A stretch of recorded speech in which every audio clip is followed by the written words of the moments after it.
Imagine the weight of an oath that doesn't protect you.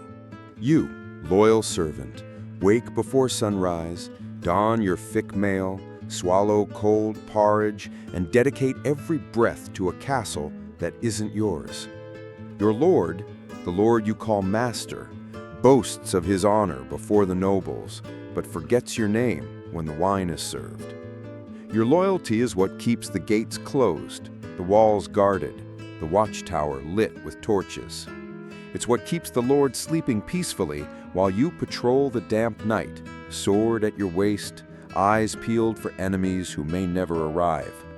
But when they do, it's your blood that will run first across the icy stones of the courtyard.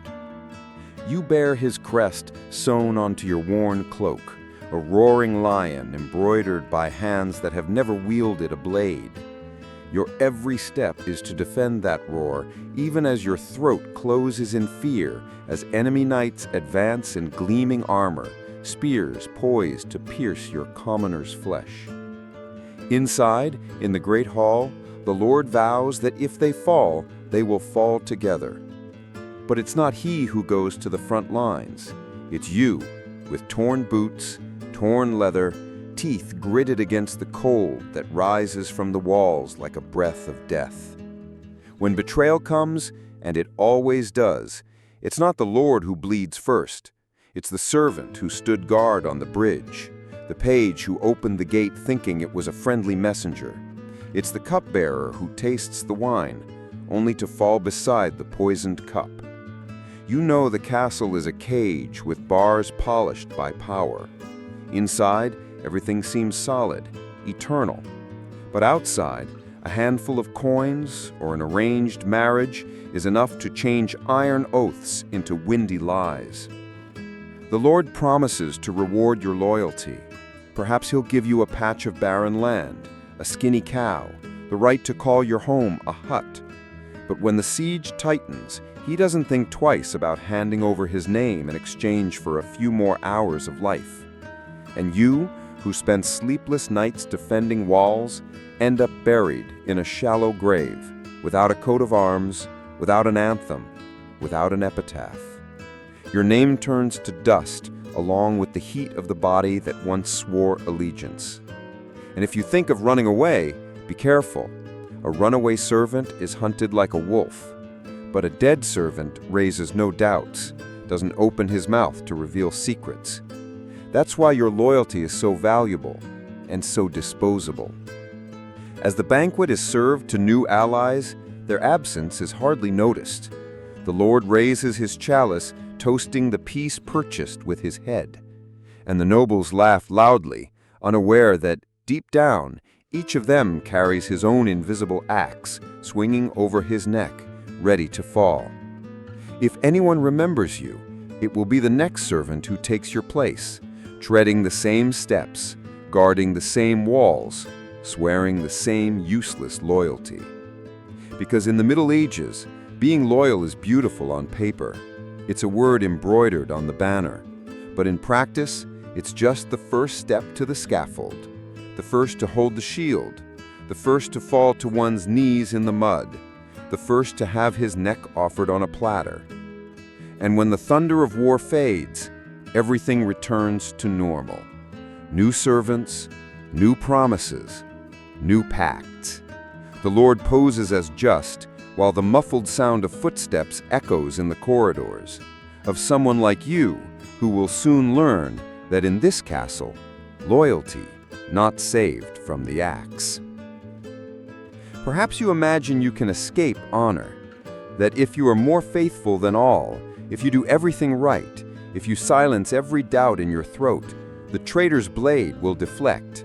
But the castle walls are colder than any lord's heart.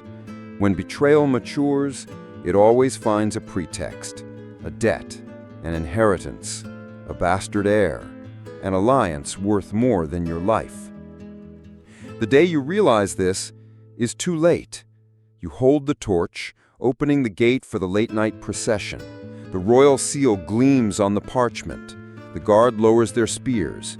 You think it's a message of peace, perhaps reinforcements, perhaps a message to quell the rumors. But when you realize the blow, your blood already stains the gate's planks.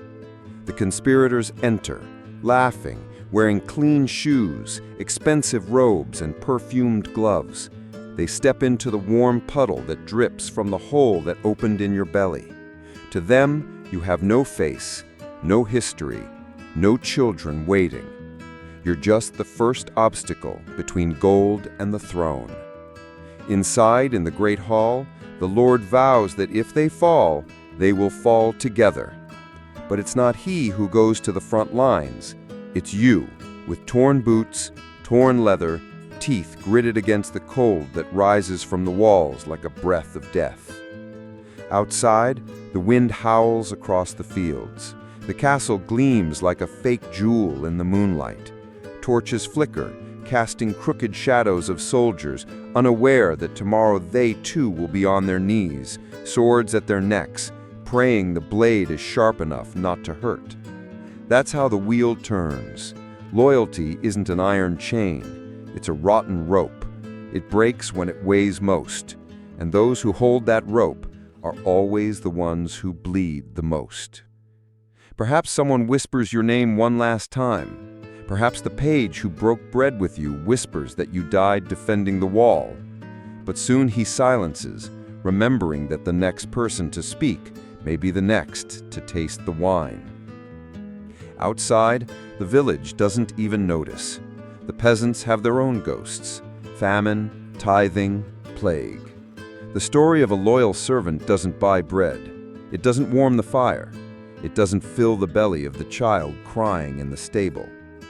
You become history only to the stones, to the stained board, to the rust dripping from the gate. This is what your loyalty becomes: rust and silence. The castle stands. The new lord, perhaps the traitor, perhaps a bastard cousin, perhaps an opportunistic neighbor, sits in the same chair. The banners change color, but the axe remains the same. The courtyard is washed, the blood disappears, the oath begins anew. A new servant steps into his shadow, cleans his armor, sharpens his sword. He swears he will be loyal to the end. He doesn't understand that for a servant, the end comes first.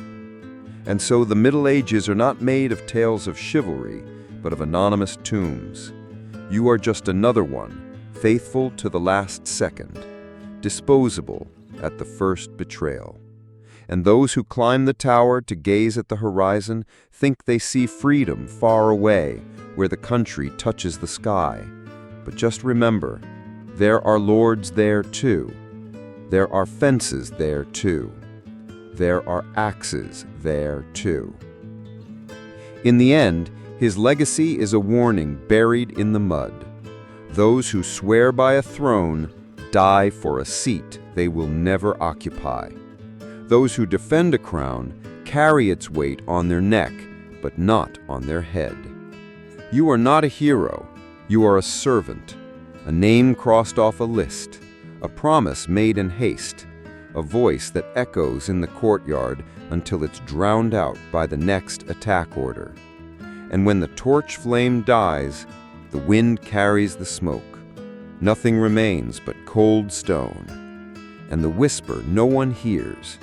To be a faithful servant to a medieval lord is to die first, always.